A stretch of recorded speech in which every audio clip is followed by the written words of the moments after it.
Hi, it's me again with Corel Draw Tips and Tricks. And somebody emailed me a question about how to make something like this. I forgot to bring in a picture, but it was like a award sticker uh, with edges on it like this. So there's really two ways to do this, and it's kind of fun and easy. One way, a lot of people don't think about it, is take a perfect square, hold down your control button. I'm going to hit P and put it in the center of the page. That doesn't really matter.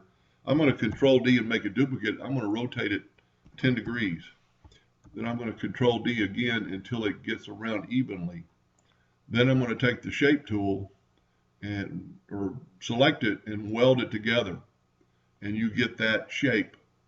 Now the other way to do it, and probably a little bit more control, would be to grab your polygon tool and have it, I didn't count how many steps, but let's say 18 sides. Hold down your control button and then get your shape tool and just bring one of those in.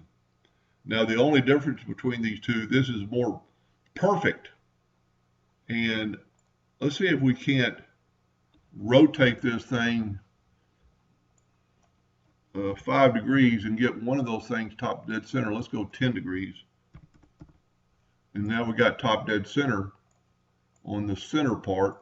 Grab our shape tool, hold down the control button as you bring it down, and then you're going to bring it down equally because you cannot move it left or right. So there's two ways to do that, two different ways. You could add more, make less degrees, or add more sides to this to get your whatever you want. Like if we wanted to, add that right now, we could add 24 and get it closer to that shape if that's what you're looking for. That's one thing cool about the polygon tool. You could keep adding sides and it'll do what you want it to do. The only difference between these two is I went a little further in with the shape tool.